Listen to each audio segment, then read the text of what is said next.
Good afternoon. I agree with what Mr. Chidambaram ji said. But this election is about those who are trying to destroy the Constitution and destroy democracy in this country versus those who are trying to protect the Constitution and protect democracy in this country. We do believe that it is very important, once this fight is won, that we look after the interests of the vast majority of our people, that India is not run for 2 or 3 large conglomerates, large businesses, that it is run for the vast majority of people, that we are not a nation of monopolies, we are a nation where there is fair competition among businesses. So I think it's important to understand that this election is a fundamentally different election. I don't think democracy has been as much at risk, the Constitution has been as much at risk as it is today. In Hindi, sir. ये जो चिदम्बरम जी ने कहा उससे मैं सहमत हूं, मगर ये जो चुनाव है ये लोकतंत्र को और संविधान को बचाने का चुनाव है. एक तरफ एनडीए नरेंद्र मोदी जी जो कॉन्स्टिट्यूशन पर आक्रमण कर रहे हैं, लोकतंत्र पर आक्रमण कर रहे हैं, इंस्टीट्यूशंस को कैप्चर कर रहे हैं, और दूसरी तरफ इंडिया अलायंस जो कॉन्स्टिट्यूशन की रक्षा करता है, लोकतंत्र की रक्षा करता है. तो ये चुनाव इन दोनों फोर्सेस के बीच में है. धन्यवाद. मौसमी सिंह, आज तक.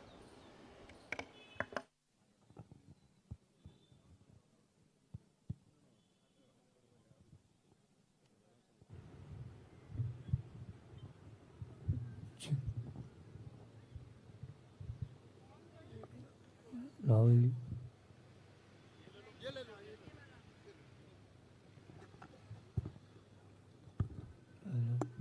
हेलो. मेरा सवाल मैडम सोनिया गांधी से है. मैम, अगर आपसे सवाल. राहुल जी, आपने ओपीएस को लेके लगातार जो है झंडा बुलंद किया है. तमाम सरकारें आपकी, उन्होंने ओपीएस का वादा किया था. चिदम्बरम साहब, you had promised OPS and in Himachal and Rajasthan you implemented OPS, but in the manifesto the OPS scheme is missing. So is there a is there a introspection that it's not viable economically? Is it that? It's not missing as such. It's very much on our minds. But please remember the developments that have taken place in the last 4 months. The government has appointed a committee headed by the Finance Secretary to review the NPS and the demand for OPS and to find a way in which the objectives of OPS can be financed by a funded pension scheme. Which means the government has come around to the point of view that while the OPS delivered benefits to the pensioners, the NPS made it sustainable. Now a committee has been appointed under the Finance Secretary, and unless we receive the report of that committee and review it, it would be premature to take a stand on the OPS-NPS controversy. It's very much on our minds, and we will come out with our position once the committee's report is received. Arun Kumar Singh. मेरा सवाल राहुल जी आपसे है. Rahul ji, hello. Rahul ji, सीधे सीधे इधर, front. सवाल आपसे यह है कि 2014 में जैसे ही मोदी सरकार आई थी, आपने एक बयान दिया था और आपने ये कहा था कि देखते जाइए धीरे धीरे कॉन्स्टिट्यूशनल इंस्टीट्यूशंस जितने भी हैं देश पे, उस पे आरएसएस और बीजेपी का कब्जा हो जाएगा। अब आप ये कह रहे हैं कि हो चुका है और आप कह रहे हैं कि हम कानून भी लाएंगे। क्या आपको ऐसा नहीं लगता राहुल जी कि ये जब आप करेंगे तब बीजेपी आपके ऊपर ये आरोप लगाएगी कि चूंकि केसेस जो है या पूछताछ विपक्ष के नेताओं से ज्यादा हुई, इसलिए ये प्रतिक्रिया में लाया गया रिएक्शनरी लॉज अमेंडमेंट होंगे ये?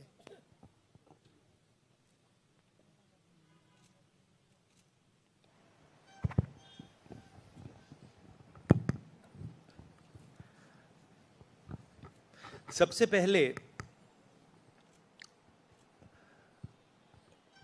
ये समझना होगा कि हिंदुस्तान के राजनीतिक स्ट्रक्चर में हो क्या रहा है। आरएसएस ने और बीजेपी ने और खासतौर से नरेंद्र मोदी जी ने जो स्ट्रैटेजी बनाई है, उसका फाउंडेशन क्या है, उसकी नींव क्या है, सबसे पहले यह समझना है। नरेंद्र मोदी जी ने जैसे अदानी जी की मोनोपोली है पोर्ट्स पर, इंफ्रास्ट्रक्चर पर, डिफेंस में, वैसे नरेंद्र मोदी जी ने पॉलिटिकल फाइनेंस की मोनोपोली बनाई है। कैसे बनाई है? ED, CBI, income tax department का प्रयोग करके। अगर आप बॉन्ड स्कीम्स को देखें तो उसमें साफ दिख जाता है कि नरेंद्र मोदी जी ने, बीजेपी ने एक प्रकार से पॉलिटिकल फंडिंग एक्सटॉर्शन से, धमकी से, प्रेशर से बनाई है। खारगे जी ने कहा जो भी भ्रष्ट हैं वो सब बीजेपी में जा रहे हैं। उसका कारण है क्योंकि नरेंद्र मोदी जी चाहते हैं कि पॉलिटिकल फाइनेंस की मोनोपोली उनके हाथों में हो। अब हमारे बैंक अकाउंट बंद कर दिए, हमारे पास ओरिजिनल रास्ता जो था वही हमारा रास्ता है। हम जनता के साथ जाकर मिलकर उनके लिए लड़ते हैं। ये जो मैनिफेस्टो बना है, ये मैनिफेस्टो कांग्रेस पार्टी ने नहीं बनाया है। ये मैनिफेस्टो हिंदुस्तान की जनता ने बनाया है। हमने सिर्फ इसको लिखा है, ठीक है, और हमने सिर्फ इसको लिखा है। जो किसानों ने हमें बताया, खारगे जी को बताया, मुझे बताया, बाकी नेताओं को बताया, वो हमने लिखा है। चाहे वो रोजगार की बात हो, चाहे वो कॉन्ट्रैक्ट लेबर की बात हो, हजारों लोगों से बात करके हमने ये हिंदुस्तान की आवाज है, ये लिखी है। मगर जो राजनीति में आज हो रहा है वो क्लियर है कि सब पार्टीज को नरेंद्र मोदी, ईडी, सीबीआई, इन इंस्टीट्यूशंस को कैप्चर करके फाइनेंशियली मोनोपोली बना रहे हैं अपनी। और चुनाव के बाद रियलिटी है कि ये जो फाइनेंशियल मोनोपोली बड़ी इंटरेस्टिंग चीज है, क्योंकि सारा इंफॉर्मेशन, सारा का सारा इंफॉर्मेशन, किससे एक्सटॉर्शन किया है, किसको कॉन्ट्रैक्ट दिया है, कॉन्ट्रैक्ट देने के बाद उसने कितना पैसा दिया है, वो पूरी ब्लूप्रिंट, पूरी की पूरी ब्लूप्रिंट इलेक्टोरल बॉन्ड्स में लिखी हुई है। तो नरेंद्र मोदी जी ने आज नहीं तो कल ऑपोजिशन को पूरी chargesheet, proof sheet electoral bonds के थ्रू पकड़ा दी है। तो इसीलिए थोड़ा टेरर हो रहा है उनको, इसीलिए नंबर निकला है 400 पार।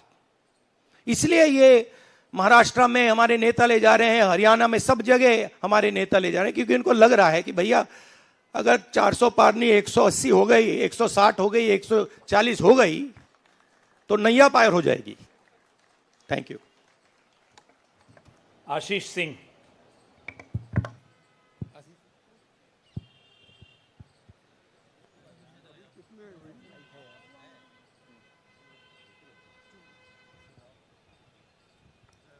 राहुल जी, लास्ट टाइम पिछले लोकसभा चुनाव में राहुल जी आपने मुझे याद है कहा था, you were convince that time कि मोदी जी जा रहे हैं, मोदी जी का वक्त ख़त्म हो गया है। ऐसा हुआ नहीं, होता है राजनीति में। इस दफ़ा नरेंद्र मोदी को आप कितनी बड़ी राजनीतिक चुनौती मानते हैं सर 2024 के चुनाव में? देखिए, 2019 में ये शुरू हुआ, आज ये एक तरह पीक पे पहुंच गया है। हिंदुस्तान के सारे इंस्टीट्यूशंस उनके हाथ में हैं, पॉलिटिकल फाइनेंस की मोनोपोली उनके हाथ में है, CBI, ED, income tax, EC, ये सारे के सारे बीजेपी के हाथ में है, बीजेपी के कंट्रोल में है। तो जैसे मैंने अपने भाषण में कहा, cricket match is a rigged match. Cricket match is not a fair match. उसमें चाहे सोशल मीडिया की बात करें, आप हमारे नेताओं के, ऑपोजिशन नेताओं की सोशल मीडिया देख लीजिए, मेरा यूट्यूब देख लीजिए, मेरा फेस टाइम देख लीजिए, फेसबुक देख लीजिए, इंस्टाग्राम देख लीजिए, तो ये सारा का सारा स्ट्रक्चर कंट्रोल्ड है, रिग्ड है। इसलिए बहुत जरूरी है कि जनता इस बात को समझे कि ये नॉर्मल चुनाव नहीं है, ये लोकतंत्र को बचाने का, संविधान को बचाने का चुनाव है, और इसको लड़ना और जीतना बहुत जरूरी है। ये चुनाव 2-3%, 5% और बाकी हिंदुस्तान के बीच में चुनाव है, और जो बाकी हिंदुस्तान चाहता है वो इस मैनिफेस्टो में है, और जो 2% चाहता है, जो अदानी जी चाहते हैं, वो आप उनका मैनिफेस्टो देख लीजिए, आपको पता लग जाएगा, उसमें उनकी रिक्वेस्ट लिस्ट पूरी की पूरी आपको मिल जाएगी। Thank you. आखिरी सवाल कुमार विक्रांत सिंह।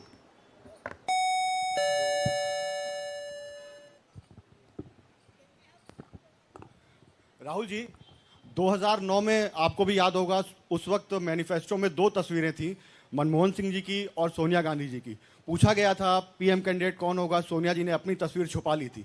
आज 2 तस्वीरें हैं, राहुल गांधी जी की और खड़गे जी की। कोई तस्वीर छुपाएंगे, कोई दिखाएंगे? नहीं, ये आप बड़े डिस्ट्रैक्शन वाले क्वेश्चन पूछते हो। देखिए, इंडिया गठबंधन में डिसीजन लिया गया है कि हम मिलकर एक साथ आइडियोलॉजिकल चुनाव लड़ रहे हैं। चुनाव जीतने के बाद लीडर कौन होगा, प्राइम मिनिस्टर कौन होगा, वो पूरा का पूरा जो कोलिशन है वो मिलकर डिसाइड करेगा। Thank you. धन्यवाद। अब कार्यक्रम की समाप्ति से पहले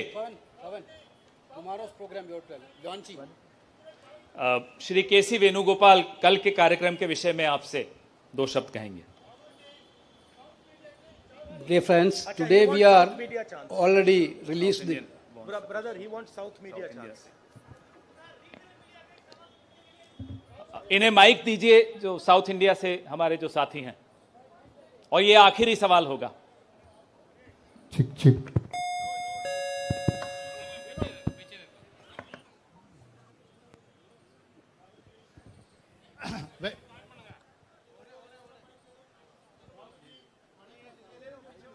Vanakkam. South India's mic is not on, brother. But you have a very strong voice. You can speak without the mic. Sir, Vanakkam. Vanakkam. Venkatraman from Dinamala from Tamil Nadu. Advance congratulations to the Congress party, which has, due to this serious campaign by the DMK party and Congress leaders, you are going to get 10 out of 10 seats from Tamil Nadu in the forthcoming parliament election. Do you think the same trend will you expect from the across the country? Well, you know, I'm not a soothsayer. unlike many political commentators, I can't predict the future. But what I'm confident of is that this is a much closer election than is being propagated by the media. It is a close election, and we are going to fight an excellent election, and we are going to win the election. Thank you. Please do remember one thing. Please do remember that there was a similar feeling being generated by the press when Mr. Vajpayee was Prime Minister. There was the India Shining campaign. So we have a similar idea being propagated. India Shining with 2-3 new dimensions. International dimension. All sorts of new dimensions. Full support by the monopolists in the country. But do remember what happened to the India Shining campaign. And do remember who won that campaign. Thank you.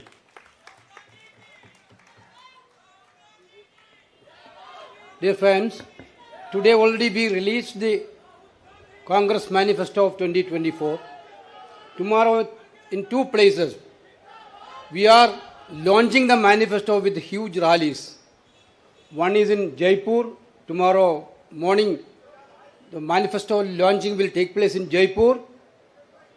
And second rally of launching the manifesto will take place in Telangana, Hyderabad in the evening. There were 2 programs tomorrow. One is in Rajasthan, one is in Telangana for launching the manifesto. I once again thank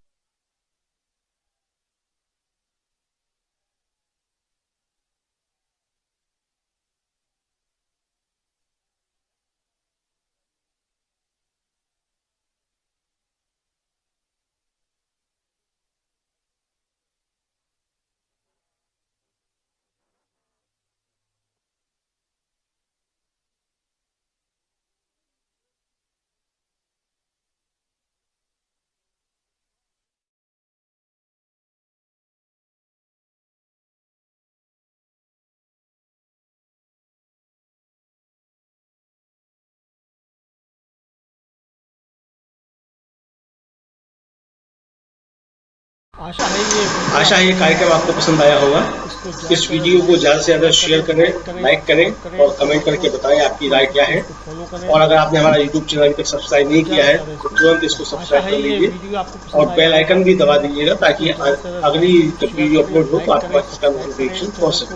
और अगर आपने हमारा Facebook page follow नहीं किया है, Facebook page को भी follow करें। धन्यवाद।